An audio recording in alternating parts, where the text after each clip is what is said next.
Hey, my name is James Nicholson and welcome to my YouTube channel. In this video, I want to talk about the World Economic Forum. Now, this is one of the most common comments on my YouTube videos, and every week we get more than 1,000 comments, and I'd say about 200 of those comments are around the World Economic Forum agenda, and that is a phrase that you've probably heard before.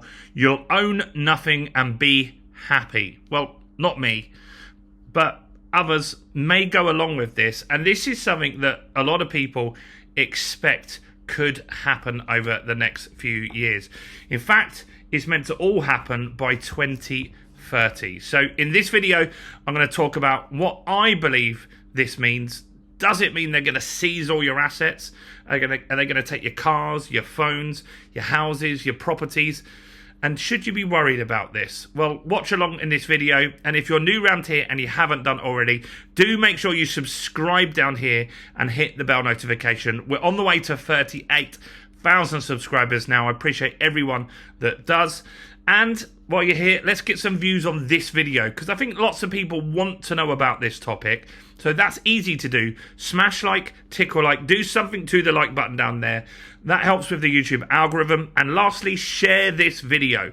Click the share button, WhatsApp it to someone, email it to someone, Facebook message it, get the message out about this. I think it's important that people understand what's going on. So, what is going on?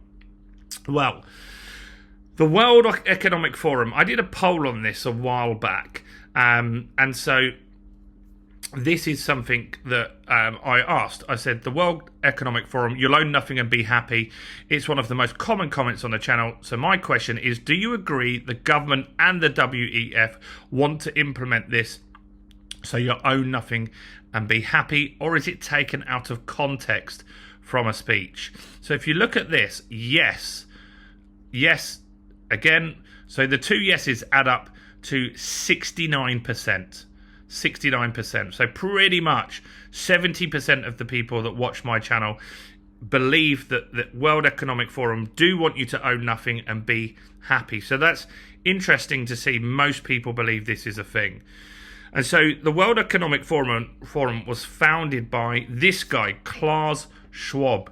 He founded the World Economic Forum in 1971 as a not-for-profit foundation, and it's headquartered in Geneva, in Switzerland.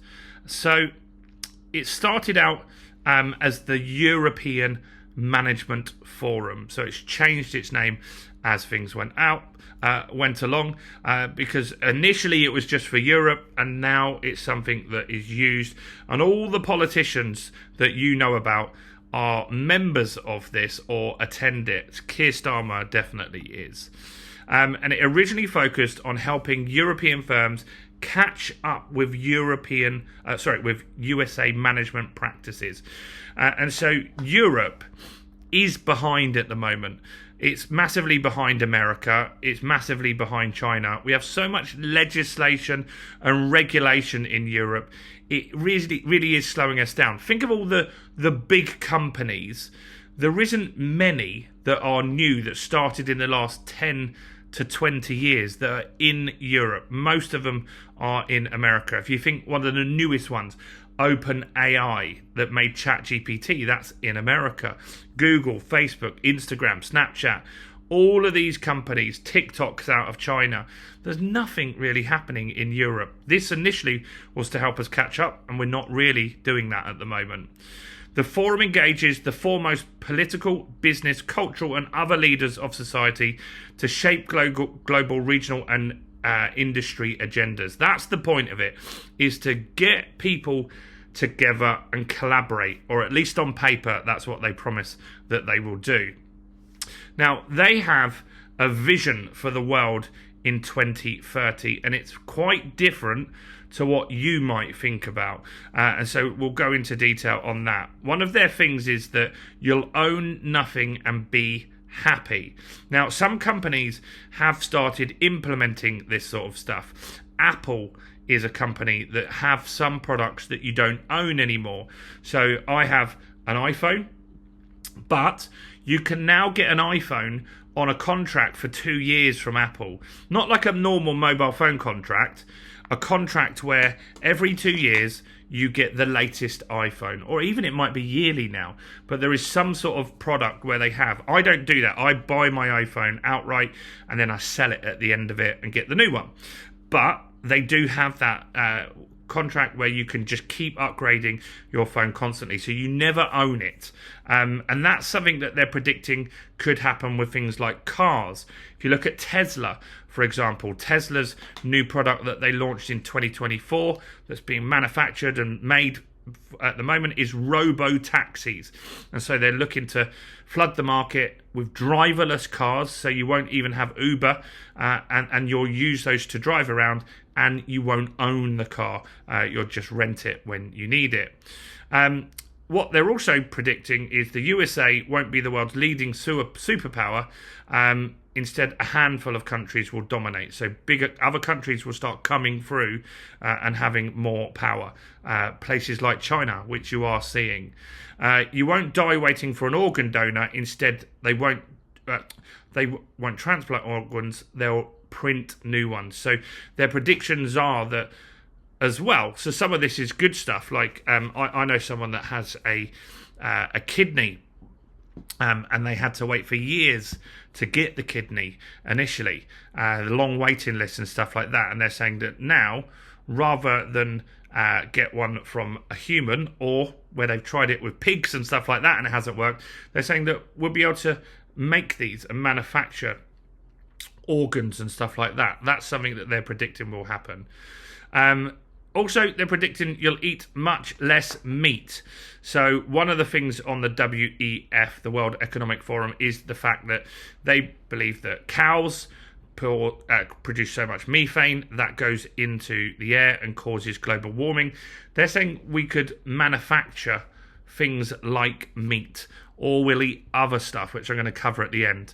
They're also saying that because of things like climate change, we've got to be aware that 1 billion people will be displaced by climate change, and we'll have to do a better job welcoming them and implementing and integrating them into our society. Now, that part could be what you're seeing in the UK. Like, you're seeing that in the UK. It's talked about in America. It's why Donald Trump won the last election. Immigration isn't something that local people love, for sure. Some people don't mind, but the majority don't. And the UK does take in a lot of people from countries where things are a lot more difficult than they are here. So the World Economic Forum wants us to be like a global government, and everyone can live everywhere, and we can pick where we want to live and stuff like that. That's one thing they want to move towards as well. I'm not saying whether that's right or wrong. I'm just giving you what they talk about, and then you can make your own decision. But do comment below with your thoughts. I will give my thoughts on property. Polluters will have to pay to emit carbon dioxide. That's something that they want to move towards, that you'll get fined for producing carbon dioxide. I could see that happening very easily. But what you've got to look at here is UK is on this green mission. And I do think that, look, whether you believe in global warming or not, I think it's definitely nicer to have air without, like, factories spewing out stuff. Like, I love Thailand, but if you go to Bangkok, the pollution is insane. But all we've done in the UK is move our manufacturing to China, and now we're having a go at them, saying they're polluting too much. They're producing the stuff for the world. So all these Western countries that have got green agendas, we're still polluting the same amount. We've just moved our production to China. Like, that's all that's happened here. So you can't really lecture China about that. That doesn't really work. We've closed our factories down to move the problem somewhere else in the globe. They also say that you could be preparing to go to Mars at some point. That's something that Elon Musk talked about. And scientists will have worked out how to keep you alive in space. I think that's going to happen in my lifetime. I do think that not necessarily that we'll all live on Mars or even go to Mars. I mean, I couldn't sit still for the journey. Like, travelling to the south of France is enough for me. But I think some people might and they will live in these areas. And I do think that people will be self-sufficient, and they'll have, like, people live on space stations and stuff like that now already. I think they'll take that one step further. Western values will be tested to breaking point, and we're seeing that now, aren't we? We are seeing multicultural countries like the UK having to accept other people into our country, and that is something that a lot of people don't like. Now, one of the things is they want is globalism that we're saying, and they want to get energy to net zero. Now, property, this channel is about, how does that impact property? Well, that is impacting landlords. So Miliband is on this, totally all over this stuff, and he's pushing landlords to get the EPCs up to a level C. Now, most people that watch this channel think that's unrealistic, think that's going to make more landlords quit. And I did a video yesterday on the social housing crisis. You're going to see it's going to have a big impact on society in the UK if you have less landlords. So net zero is admirable. I don't think they're going about it the right way. I believe that you could get there by having grants and subsidies, allowing landlords, for example, you want them to have 15 grand spent on each property, give them a loan of 15 grand. You can tie that to their mortgage, like you did with bounce back loans. Give them a £15,000 loan to do the work, and then that can be paid off over a longer period of time, so the government get their money back, 10 years or something like that, so it's 1,500 quid a year for the landlord. And if that landlord passes away, then off the sale price comes the money that was owed to the government. It's like a tax. I think that would be a better way to do it. They also feel that population growth is slowing, and that's true. We're seeing that data now. So the UK population's growing, but it's not through births.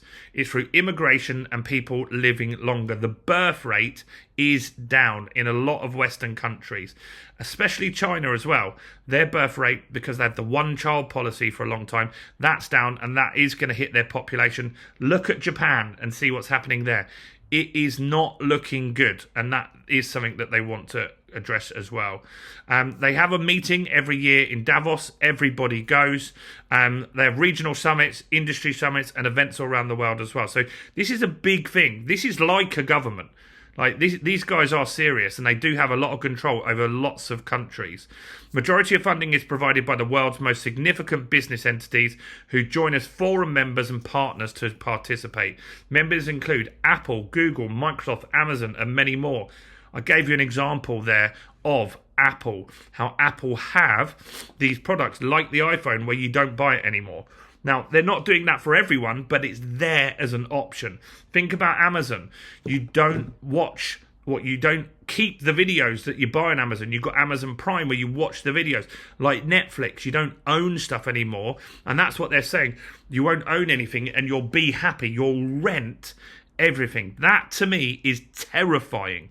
The fact when you get older, your income goes down significantly and you could still be renting a house, you could still be paying all these subscriptions, is horrendous. And I don't see that as a great thing for a lot of people. Google, software now, you don't buy it. You used to buy the Windows updates and the Google updates and all these things. You used to buy software in a shop. PC World would sell it. Now you rent it. I have Google Drive, which is storage. I pay for that each and every month. And that's what these companies are all moving to, is subscription. Membership to be a member starts from 60 grand for a person up to 600 grand, depending on how much access you want. And so for a company like Apple, all these companies that go here, 600 grand is peanuts. And that's why they all get involved. Now, there's a book and something that Klaus Schwab and Thierry Malleret wrote, and that was called The Great Reset. And that was during COVID-19. And they felt that during that would be when this great reset started and would complete by 2030. Now, a lot of this is that they want you guys to, as we said, own nothing and do this. And they're saying that every country must participate in the Great Reset, from the United States to China. And they have a lot of power. And that's the worrying thing here. And every industry from oil to gas to tech must be transformed. And in short, we need a great reset of capitalism. Now, how does this all relate to property? That's what I want to talk about now. Well, every video I make, the comments are, and the belief is that BlackRock and these big investment companies are going to take your property, if you're a landlord, even if you own the property and live in it, and they're going to take that from you some way, either by putting so much regulation on, like the EPC stuff, like the tax stuff that they've had, like all this different, like the renters' rights bill, push people out. Then the big companies are going to buy those properties and they're going to be the landlords. Now, I don't believe that, and here's why. I believe that BlackRock, Lloyd's TSB, or Lloyd's Bank, or whatever it is now, those will be huge landlords. Lloyd's is saying publicly, we want to be the biggest landlord in the UK. BlackRock is saying they want to be the biggest landlord in America. They probably already are. But what they're not buying is single units. They don't want to buy a flat in Burton Avenue in Doncaster. They don't want to buy a flat in Falkland Road in Dorking in Surrey.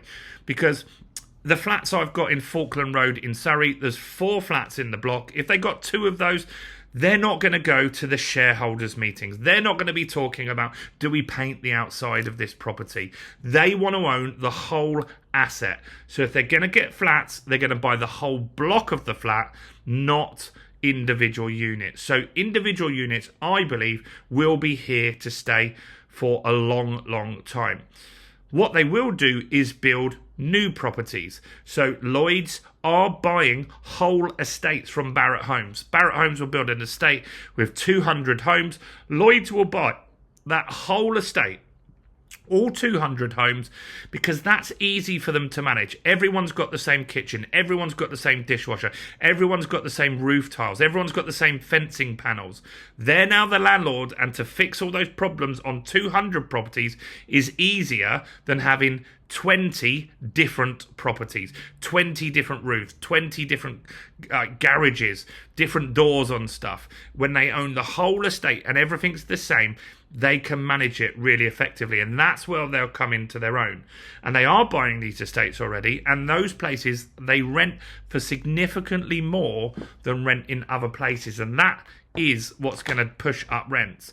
So they are going to buy estates, they're going to make them nice, they're going to be competitive to landlords that you might really struggle because they've got bigger properties, nicer properties, brand, all the new stock. And what that will do is mean that they can charge a higher rent. It's going to be horrendous for people that want to rent because these big companies are slow. If you have a problem, you can battle them for months and months and months. They've got power over councils and stuff like that. They don't get the same problems that landlords get on an individual basis. So do I think the Great Reset is something that's going to happen? Partially. I don't think it's going to be as extreme as this predicts. I don't think that you're going to own nothing and be happy. I do think you're going to own less. I do think that's a thing. I do think you will own less things. I do think things like mobile phones will become subscription based, like Apple has already with some of their phones. I think they'll do that with many more. So that's something we've got to consider here. I do think cars eventually will also be similar to that. I think the taxation on a car will push people away from having a car that they own, and they will then rent a taxi, a robo-taxi, maybe from Tesla or Uber or whoever does it, and I think things like that will be there. Is there a spot for landlords in this Great Reset? Yes. The population in the UK is growing. As I said, the big companies, they don't want your single unit. They will buy the whole street, but they won't buy the single unit. It isn't cost effective for them. They also want new stock, new properties. They don't want older properties where there's more maintenance, it's more complicated to deal with. So this is something you should keep an eye on. Does it get toned down? Who knows? But I do think some of this stuff is likely to happen, but I don't think that you'll own nothing and be happy. I'm 44 at the moment, and I'm confident that I will own my properties until my last day on this earth. I don't think they'll be seized from me. I don't think I'll have these problems. Could it get a little bit more complicated?